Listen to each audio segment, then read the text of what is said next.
This is a book I wrote, the first one I published, called Water Still. And I'd like to read you an excerpt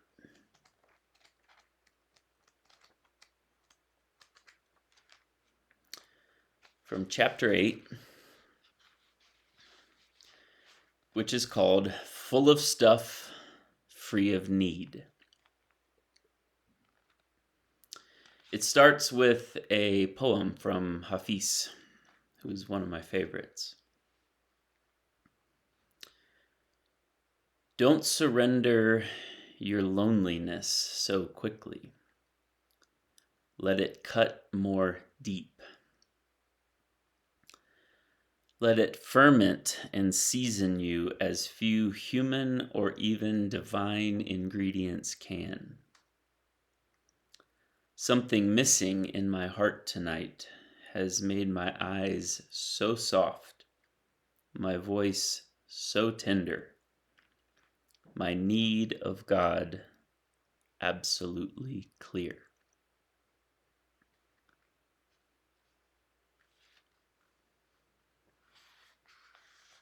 And then my words. I rend my heart along with my garments and desire to lie naked next to God. I repent of all the stuff that fills empty spaces, stuff in the corners of a room, stuff in the vacancies of a mind, stuff in the caverns of a soul, stuff in the skin of a body. May I surrender not my loneliness so quickly. May I lie completely empty, with no thing attempting to fill me, no stuffing attempting to stuff me, no fluff attempting to give me form. May I be soft, tender, and God's light so clearly fill the whole. How much stuff does a man need, and why does he need it? The generic pronoun there is in direct reference to Leo Tolstoy's How Much Land Does a Man Need, by the way. Check that out. It's a very good short story. Learning to engage practicalities and maintain a healthy form is not the answer, but is merely more stuff stuffed into a costume to save face under a mask that's crumbling to pieces. This, by the way, was way before I discovered that I'm autistic.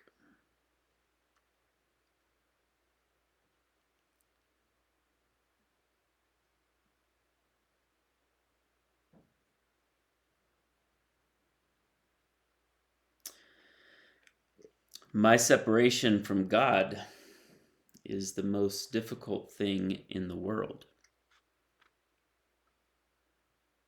Am I doing it right now? Am I running? To or from what?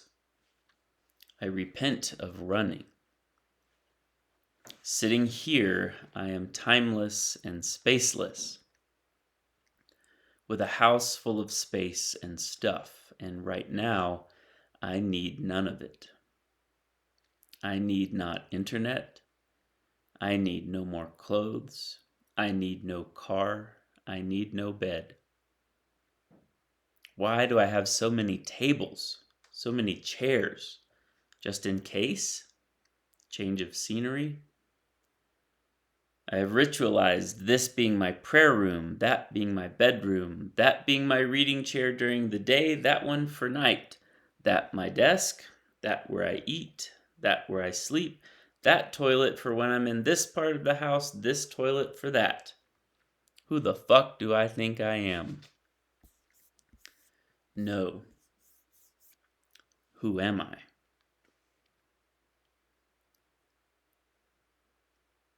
The only time I need to move in space and use the stuff is when I become a body, needing to carry on a story and make money to support the upkeep of the stuff in space in the first place and regulate the time that I don't need.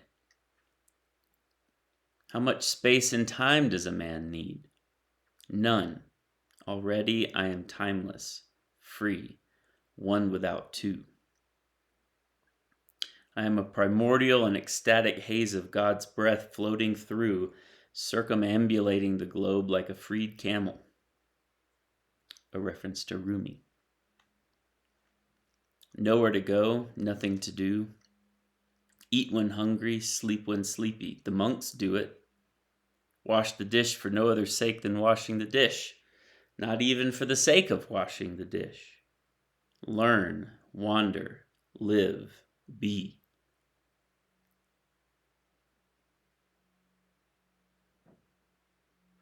No business, no busyness.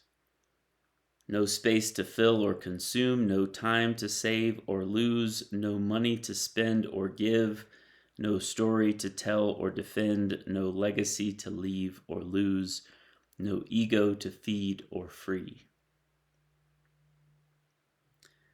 These considerations do not feel like knots, but rather a loosening of something that was not bound to begin with, and a practical questioning of how to do it.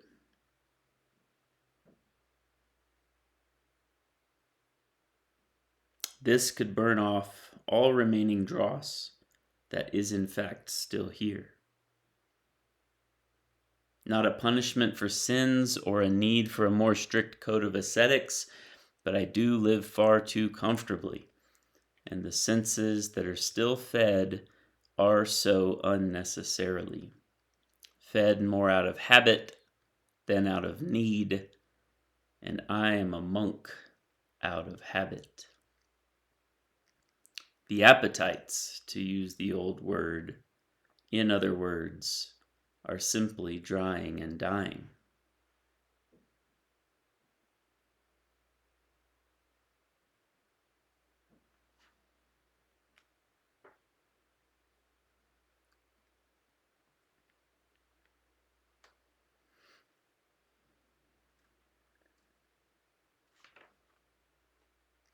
Maybe I'll continue on a little more later.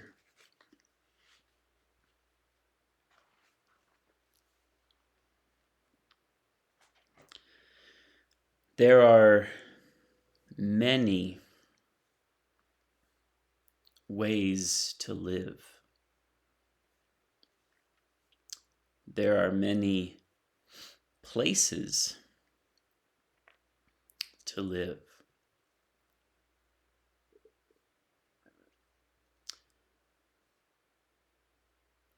I believe that often our idea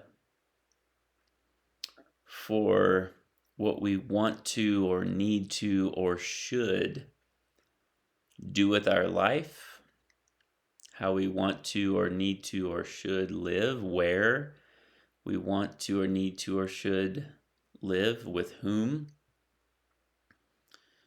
is conditioned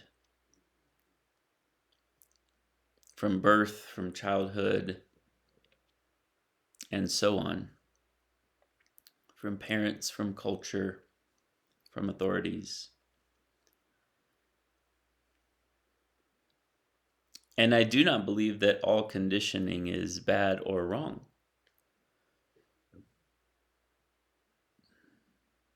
In fact, in certain eras, in certain times and places, certain societies,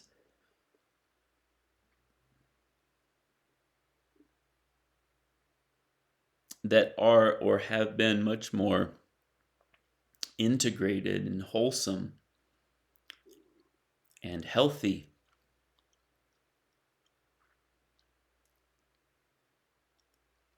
the conditioning that generation after generation is put through is a very positive process that also includes initiation into adulthood, deep teaching and learning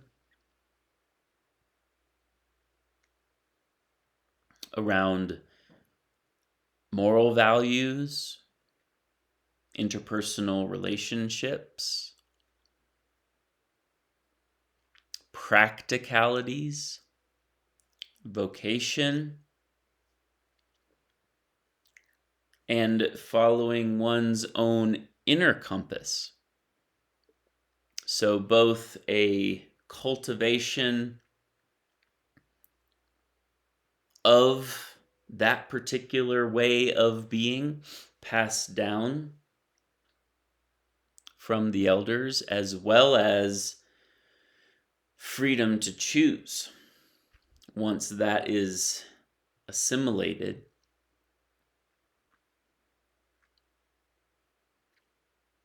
What to do with it, how to be with it, who to be with it, even if it diverges. Even if it diverges from what's expected. And that is then supported by the family, by the tribe, by those that helped raise you. Conditioning is a good thing. Think of any skill or hobby, ability that you train in.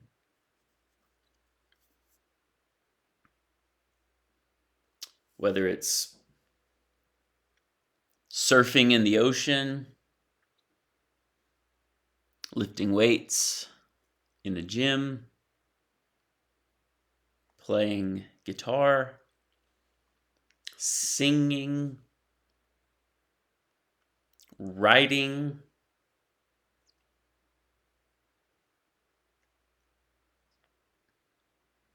you condition your body and your mind to perform at your very best.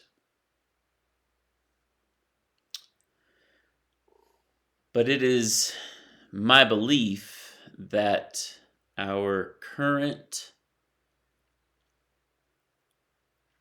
conditioning and milieu in, we'll just say, the Western world or the first world, if that term is not outdated yet,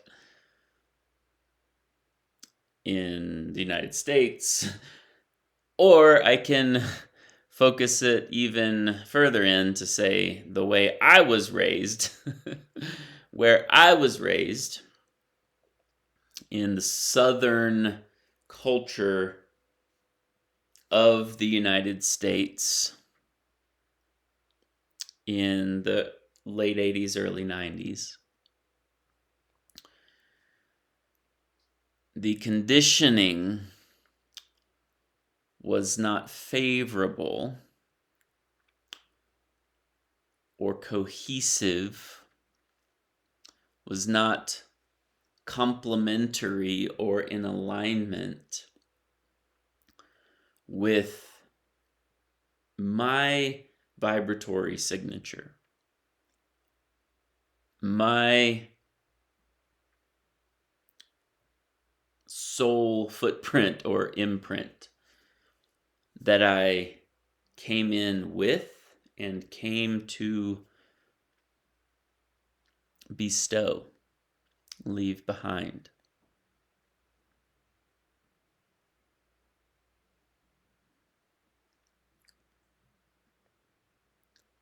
Around the time that I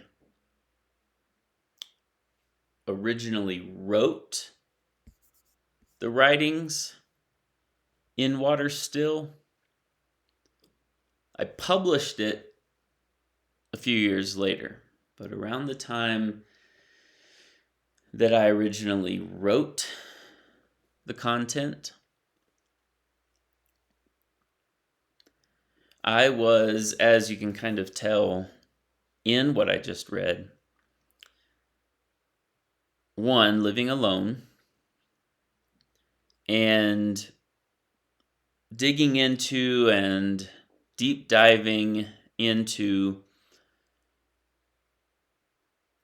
mostly ancient, but also some contemporary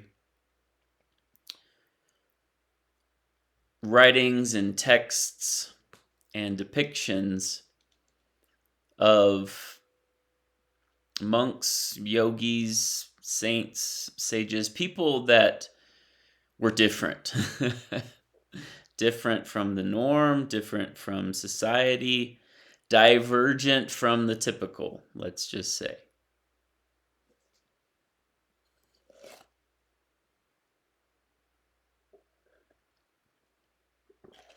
And I was also in a period of my life where I couldn't figure out how to marry and merge and incorporate what I wanted to do, what I needed to do, what God was calling me to do, with how our culture and society is set up, with a lot of imposed and presumed needs and shoulds and have-tos that simply didn't apply to me. So on the one hand, as I've said before, if you are watching this and you have the internet, then you're more privileged than some. But as you also just heard in my book, I don't even need and very often wish I didn't have the internet. So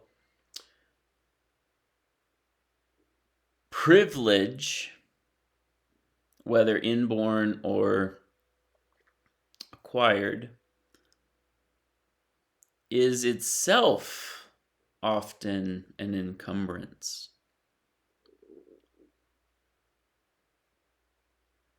Something that you are enslaved to, in fact.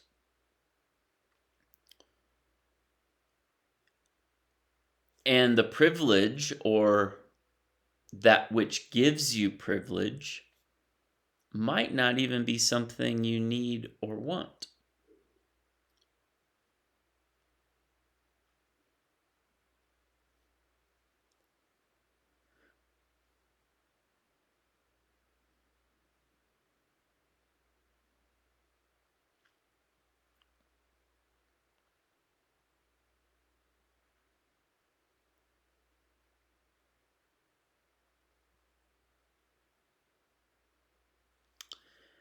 Along with the monks and yogis and saints and sages that I was researching, reading, studying, exploring, were the writings of Henry David Thoreau and Ralph Waldo Emerson, more current, contemporary, from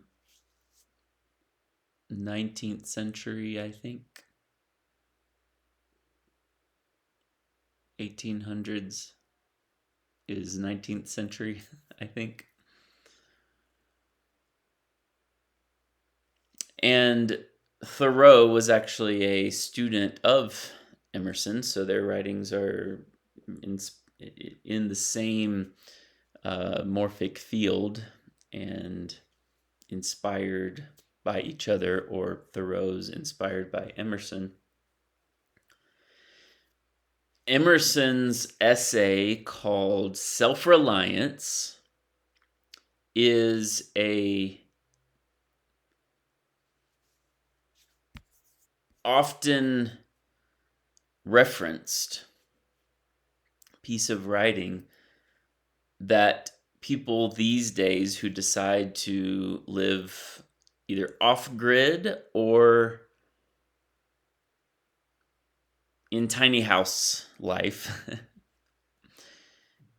point to as a primary inspiration. And then subsequently, or rather, I should say, Ralph Waldo Emerson's essay Self-Reliance is often pointed to by those in the sovereignty movement. And when someone's internal value of autonomy and independence is being awakened. Thoreau's is more the one referenced for those living off-grid and in tiny houses. But again, they're both in the same field. And in fact, in the same teacher-student philosophical lineage, way of looking at the world, way of perceiving reality, way of living.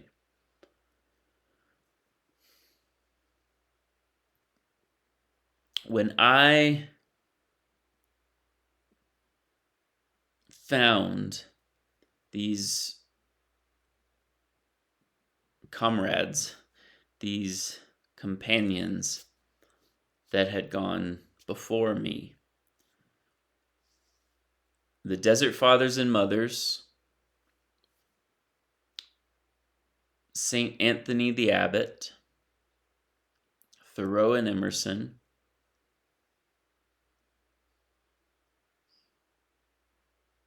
and others in other traditions as well. There was such an immediate familiarity and desire, even longing, to live as they lived.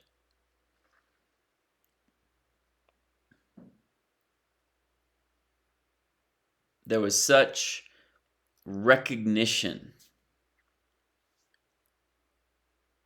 in who they were and who I am and who I was becoming and who I wanted to be.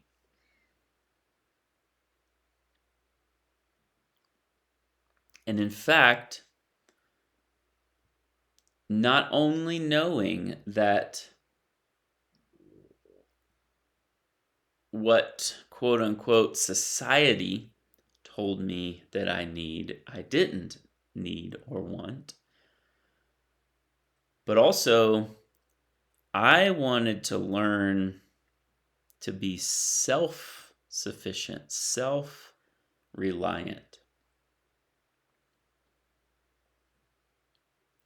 Now, in the conversation of support needs in the neurodivergent and autistic community and conversation,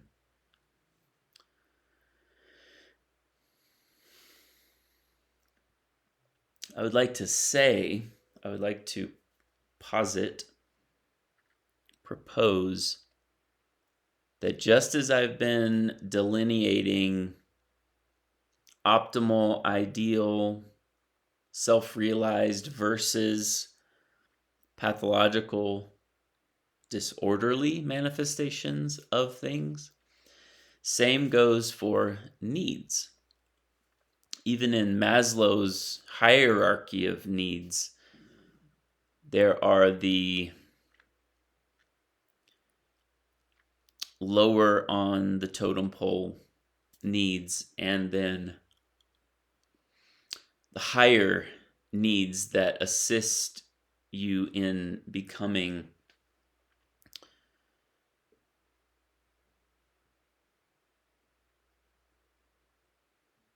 the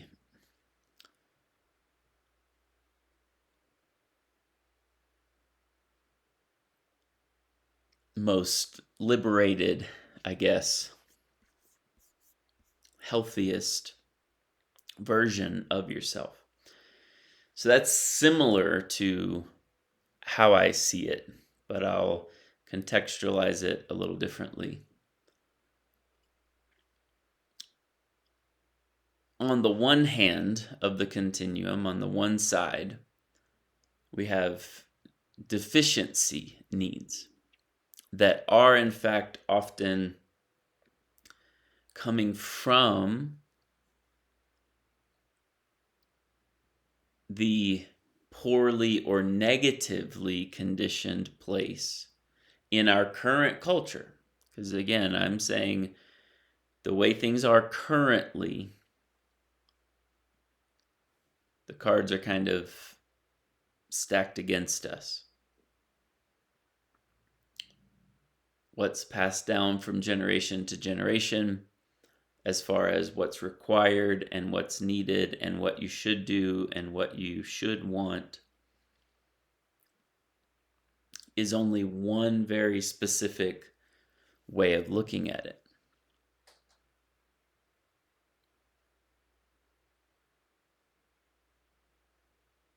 And again, to the degree with which you are able and God calls you to, because let me say this. On the one hand, it's a kind of crippling detriment to tell kids you can be and do whatever you want to be and do when you grow up without giving them the tools to discern where the intersection of what they want to do, who they want to be, merges with who God wants them to be.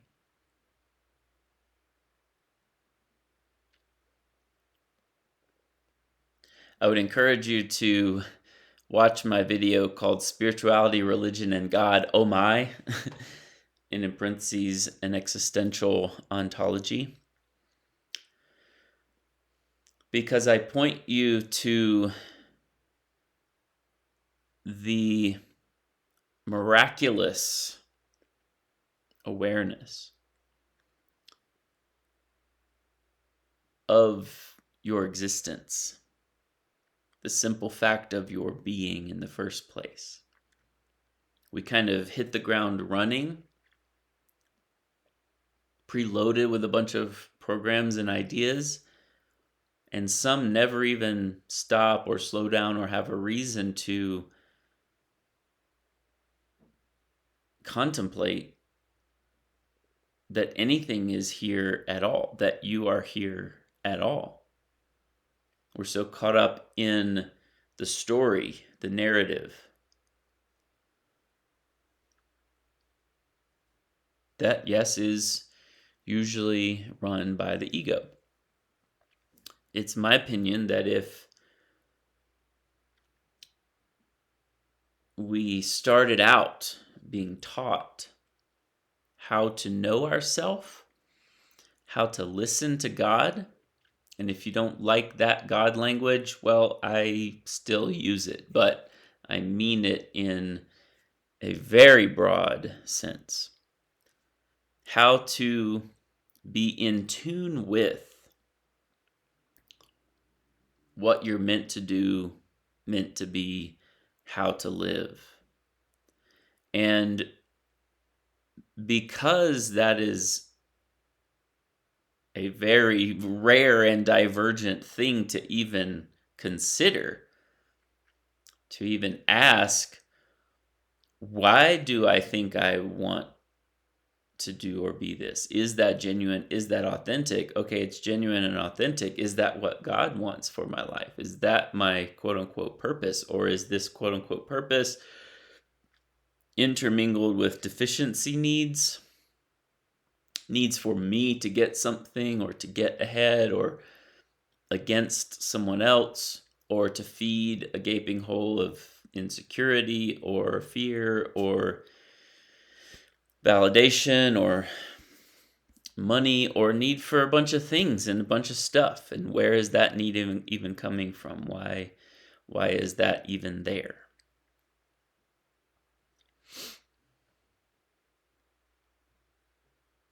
What do I really want and need? And are those wants and needs pathological or true and genuine and in alignment? And then once you figure that out,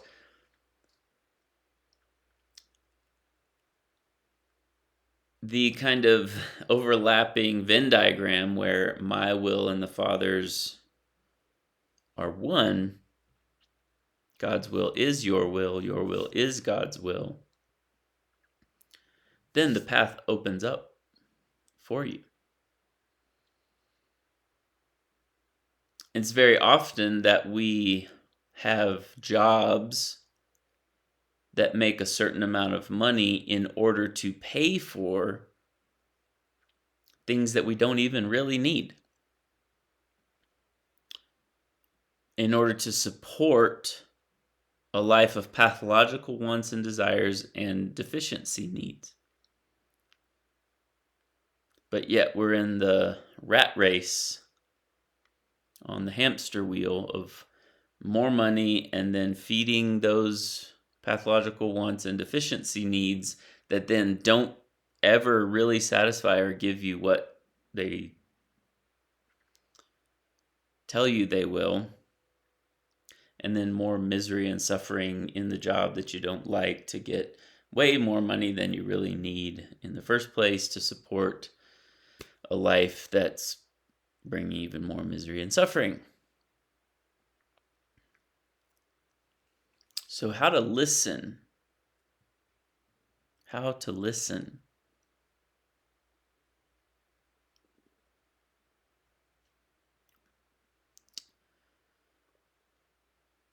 So in a way, of course, we are all born into a certain time and location and place and level of freedom or privilege or lack thereof. But every human being has the innate right, authority, and freedom to start where they start, because also starting where you start has a lot to do with karma from past lives. And if you don't believe in that, then at the very least, karma from your lineage. You are given a load of stuff to deal with and work through.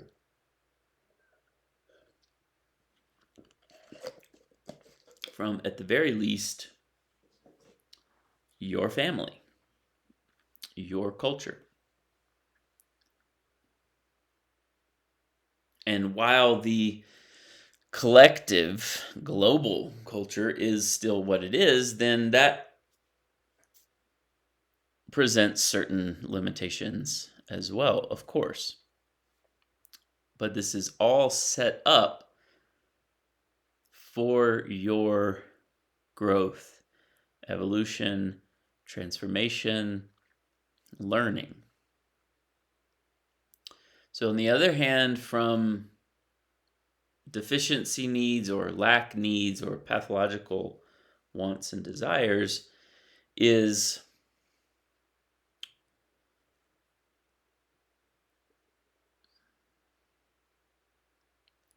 what we might call, again, to borrow, because it is in fact relevant, the term from the neurodivergent and autistic conversation, support needs.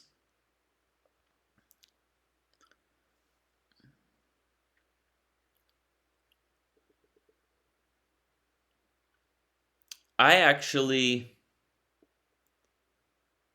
have approached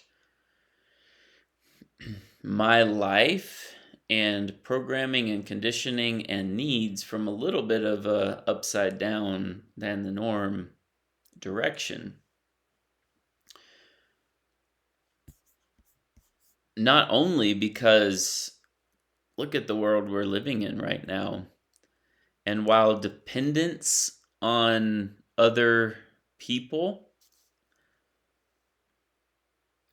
as long as it's not codependence and from a pathological need, whether mentally, emotionally, physically, practically, whatever, financially,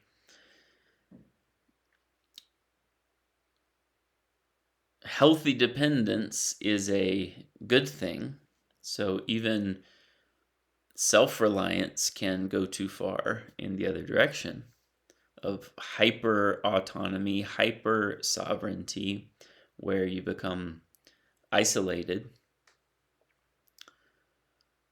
At the same time, to the degree with which you depend on something or someone that could change or be taken away from you, then to that degree you are kind of its or their slave. You are not free, in fact, or well equipped. And unfortunately,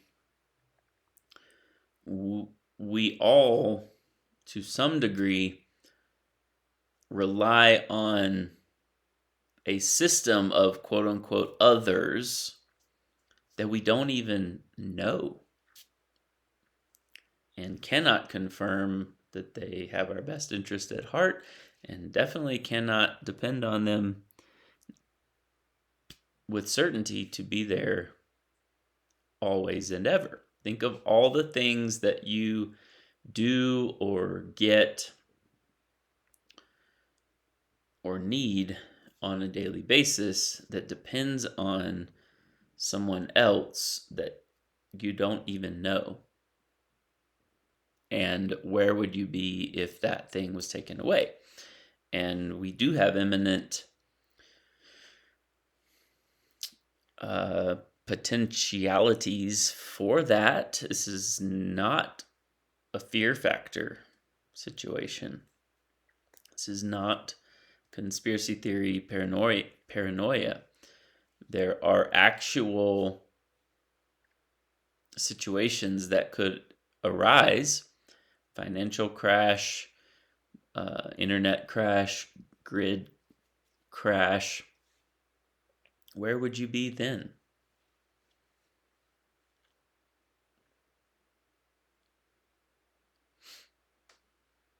What you get delivered from Amazon, where you get your food,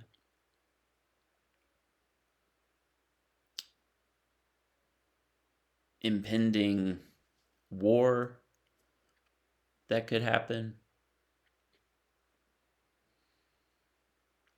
Just something to think about. So the interesting thing is, back when I was taking medication for OCD or for whatever I was still taking it for that many years later, one of my first basic inspirations to come off of medication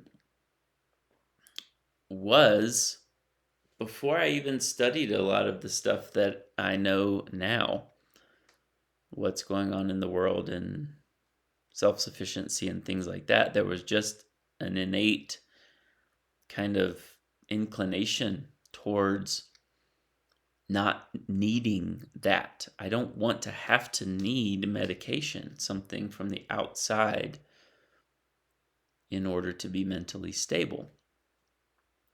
And I just had this thought, what if one day I can't get my refill filled, my prescription? What if one day something happens? It was just a big what if. I didn't really have anything specific or concrete. This was in my early 20s.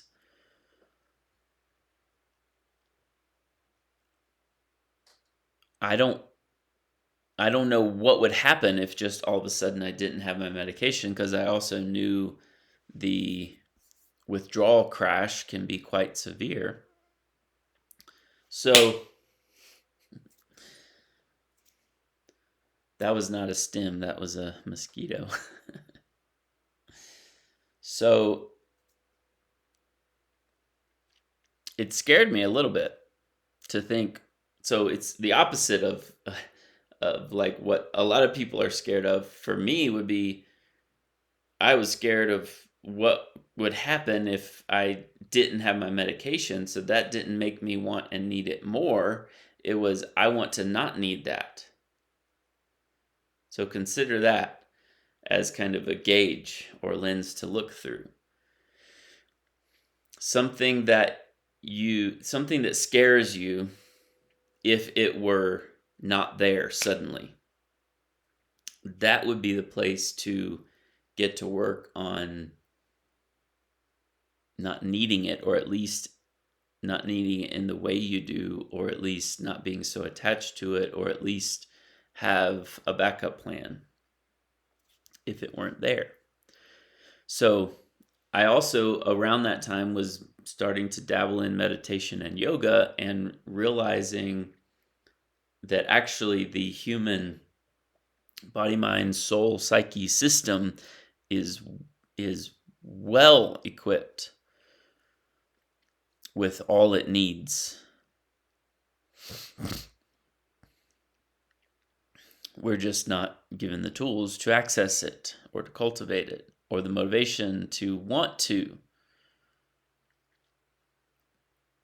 So I wanted to be not only self-sufficient in my body, mind,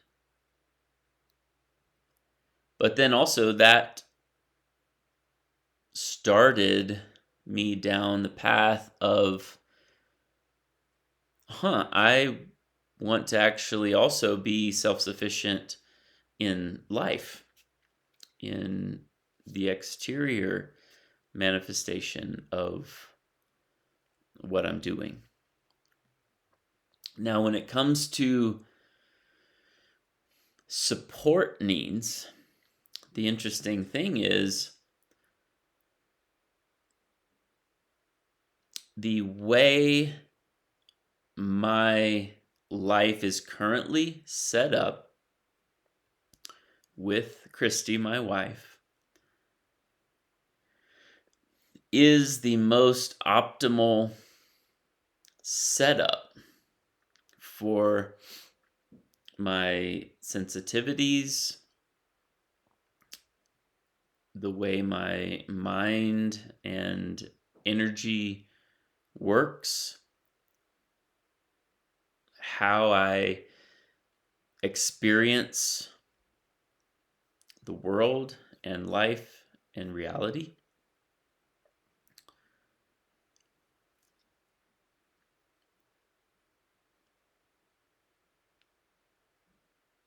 They say that simplicity is, in fact, a synthesis of complexity. And there's a difference between simplicity and simplisticness. So simplistic means more like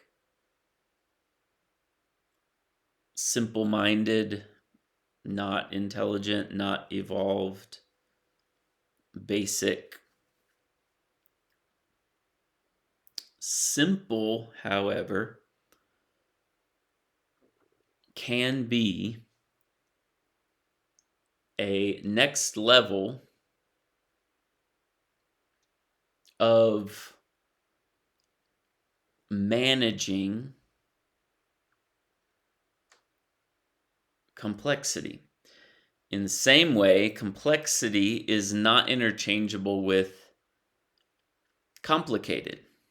So a lot of times people interchange simplicity and simplistic, or simple and simplistic, and interchange complex and complicated. They're not the same. Simple and complex are terms when understanding growth and evolution on an ideal trajectory. Complicated and simplistic are themselves kind of words of pathology.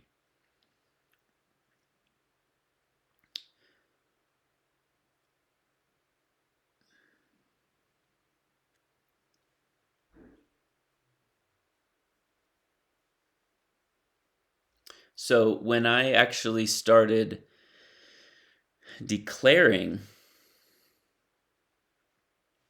to those around me what kind of life I wanted to live, and it was so different and divergent, in particular at the time, my family. It was so different from what they expected or how I was raised or what they needed from me. Because in fact, a lot of what culturally is imposed upon and programmed into us that we need is actually what causes great disturbance in my system. And so that's another kind of gauge where in the neurodivergent autistic conversation of support needs, number one, as I started off the whole video talking about, it often assumes a particular way of life. You have a particular kind of job or frequency of relating with other people or your family, and also assumes the kind of life that you want to live or should want to live. And then therefore you seek out these kinds of support needs in order to live that life, which to me not only is only one way of living, but is often conditioned and programmed. And again, it's not necessarily all poorly or negatively conditioned or programmed, but it is conditioned or programmed. And very often, even and sometimes especially, autistic people don't ever question, is this what I really want and need? And again, as I said before, this is not necessarily, at least on the exterior, referring to those, whether neurotypical or neurodivergent, that have like physical support needs on a day-to-day basis, as far as like executive functioning, can't shower or hygiene or feed yourself or go to the bathroom or walk on your own or nonverbal, that kind of thing. But again, that's not just unique to autistic people. That happens to anyone.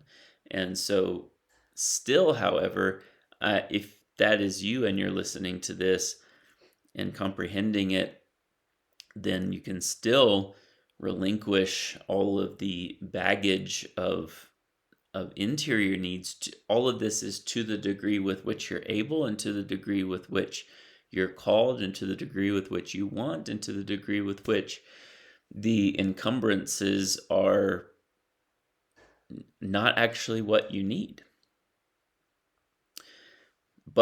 And also interior needs, the need for validation and stuff and things and entertainment and dopamine and the need to be liked, all of these kinds of things that also get a karmic snowball rolling in a codependent relationship with that thing or the person or thing or system or activity that's giving you that deficiency need. So even when I was living a more mainstream, at least on the exterior, life, trying to find my way, I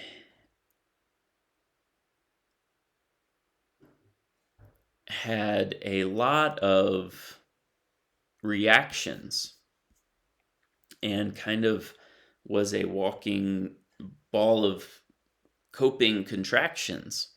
And in fact, did take to drinking alcohol and smoking cigarettes for various levels of intensity over the years as a way to kind of numb or deal with or escape. Neither of them were taken to the extreme in an abusive kind of way, but certainly there was a codependent need and a crutch created in order to help me get through because of the constant bombardment and expectations from other people and requirements to get through in living that kind of life on the exterior. And so when I started telling those, it's kind of like in the movie Inception when the dreamer wakes up in the dream and starts to act autonomously and does things different than the projections in the dream expect them to do. That's when the projections turn and look at the dreamer and try to stop them from doing something outside of what's expected to do. Watch that movie and watch it from that perspective if you haven't before. But my family and those kind of closest to me, when I took my own initiative to declare what I needed for my life and what God was calling me to and what I wanted, was not what I was taught to need or want and not where they thought things were going for me, they reacted very strongly and didn't know what to do with that because of their needs placed on me.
That's a good place to pause for now because I realize this needs topic is going to be multiple videos, whether I make it into like a playlist of needs or just many parts of the same thing.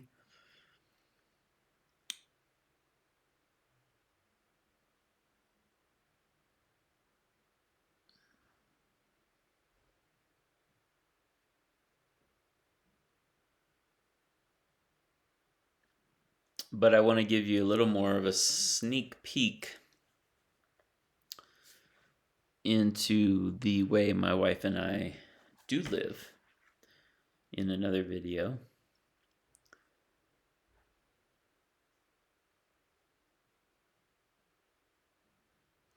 I will say this though, and then I'm going to read a little bit more from this excerpt. Consider this, and I'll unfold it more in subsequent videos. the way, and again, the way we live has required a lot of work because of that inception kind of phenomenon that happens, where breaking away from the norm, breaking away from society, not just family expectations, but what everybody else says you need and should want, that requires work. There's actually another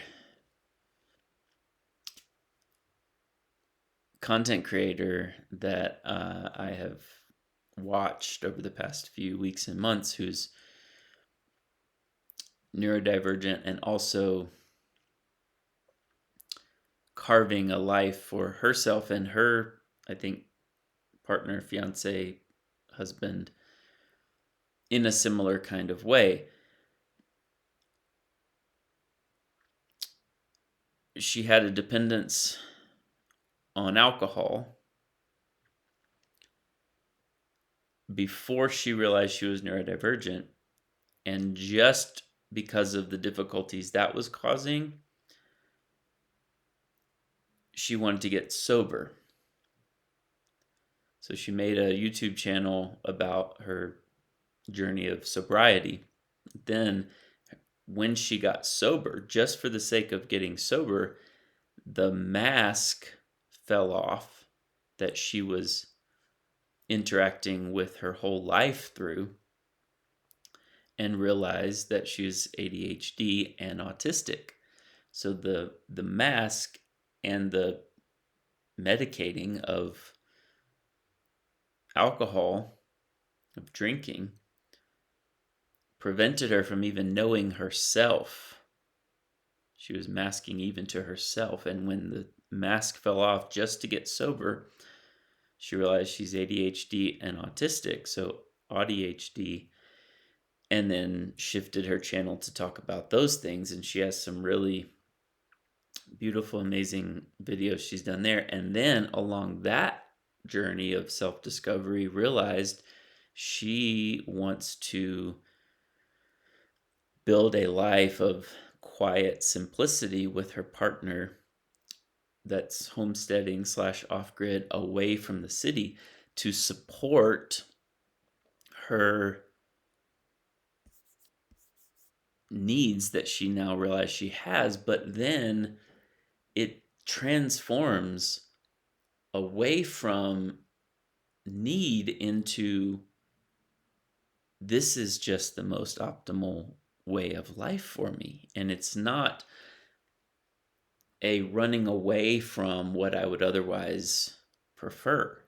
Oh, I wish I could be a part of society. I wish I could have a bunch of friends. I wish I could live in the city, but I'm just so sensitive, or I'm autistic and I can't handle it and I need to live. What if your unique disposition and your discernment for your life is guiding you to where you were meant to be? And if you were given the blank slate opportunity to understand, discern, decide for yourself in full freedom and cooperation with God and why you're here in the first place, if that itself is guiding you to where you're supposed to be.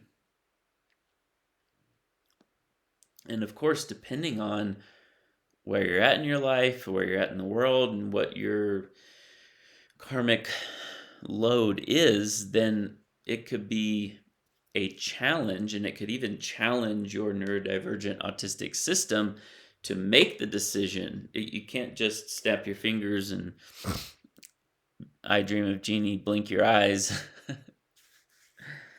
Maybe those were stims that the genie was doing, blinking her eyes like that. And it magically happens. You have to work toward it. And especially in this world, that this global society that I think does in fact want to keep us dependent and enslaved and controlled and unhealthy and distracted. you do have to fight against that. You do have to work to get, not work to get what you want in an ego way, but work to get free, work to be supported, work to have what you need. So what I need is not what the rest of the world needs.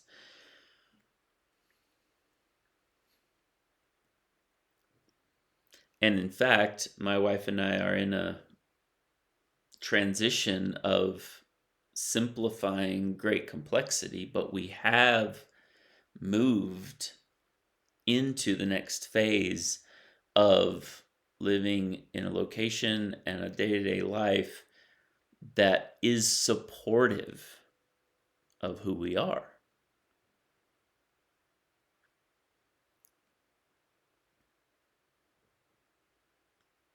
Where we do have minimal requirements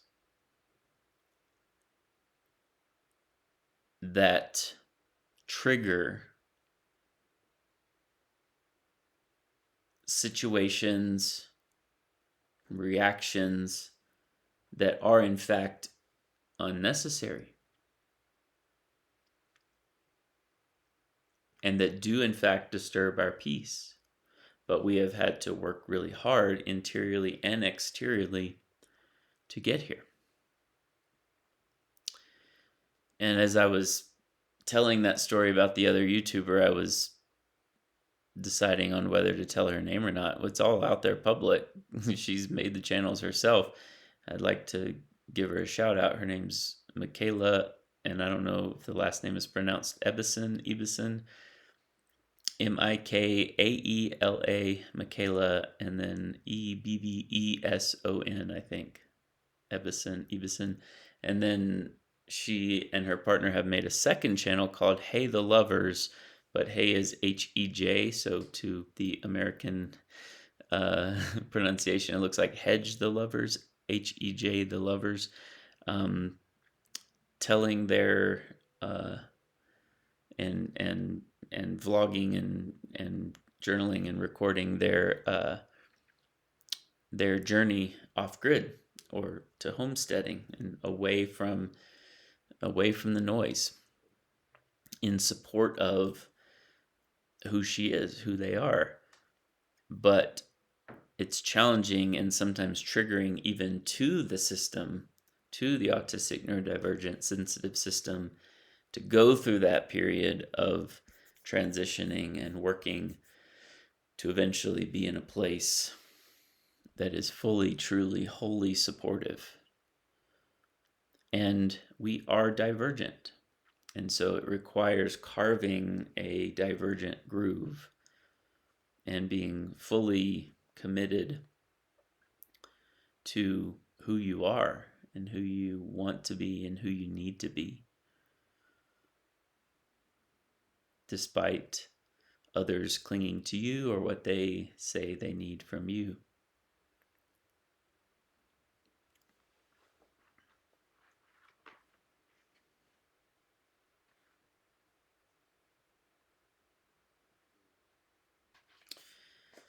Continuing on a bit more here.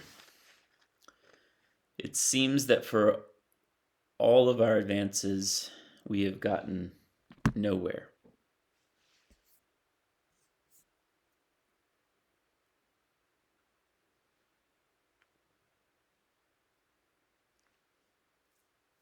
I find myself wondering how people lived long ago without our, quote, conveniences.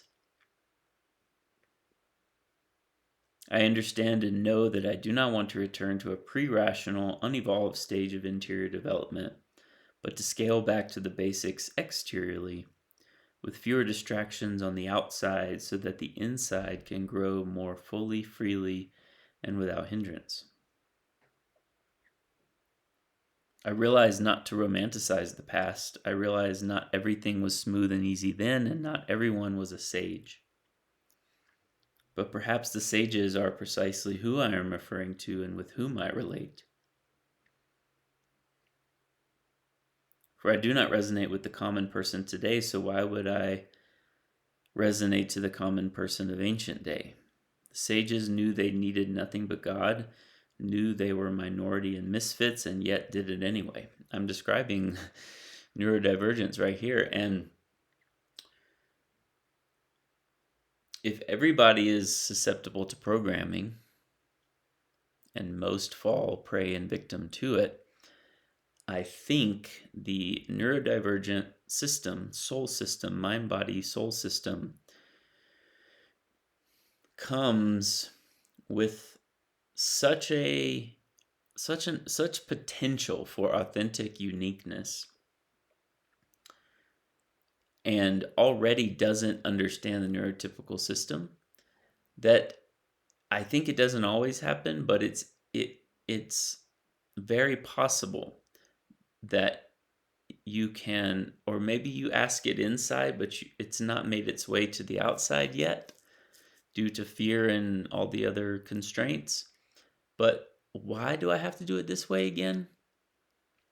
Just asking that question. That has been such a go-to question for me, not just to be different or just to buck the system, but in the places where it has not made sense to me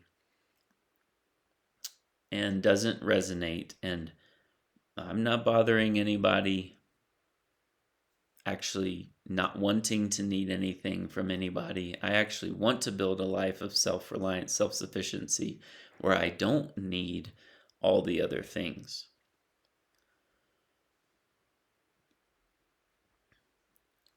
So this is not an entitled kind of privilege, like, well, teenage rebellion, don't tell me what to do, and I'm not going to do what you tell me to do, and authority and all of that kind of thing.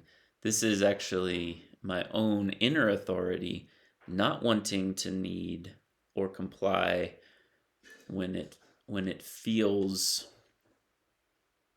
against my very nature. And then if they, whoever they are not willing to help me with that, then I'll go my own way, figure it out on my own, and do it on my own without needing or demanding their assistance.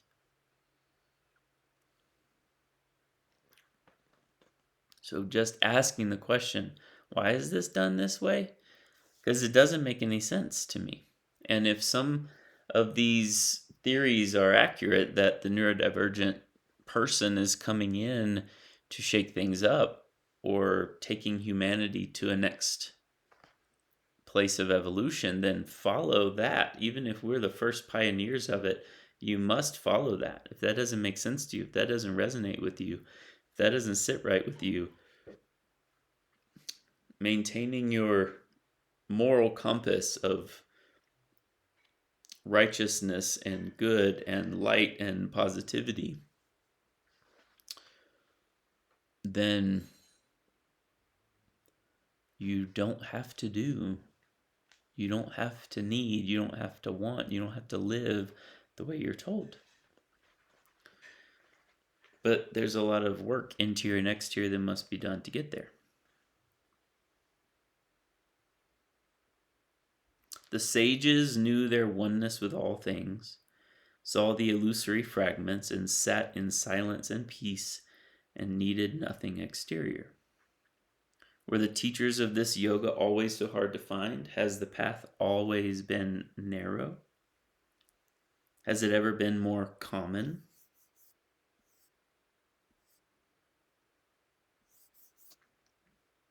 I've always believed that when something becomes popular, it loses its depth. Has this always been the case? Perhaps not. I do think the teacher is appearing, however, the teacher inside that never left, the sage that has come to visit and inhabit these interior spaces and show me the way.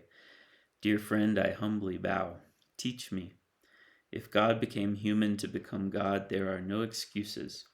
I am a man on my way to complete freedom, abundant fullness, and overflowing with peace, joy, and love. God will not be trapped by the trappings, and therefore neither must I.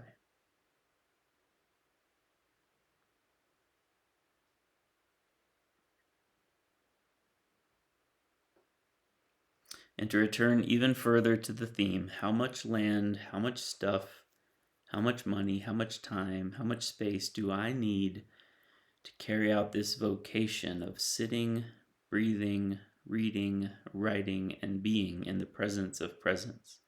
Not what job do I need to make how much money I need to satisfy these other things, the stuff.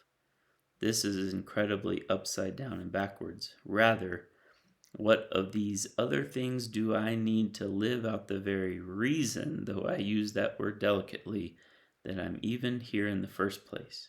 In other words, how to live freely full and fully free. Thanks for listening. Till next time.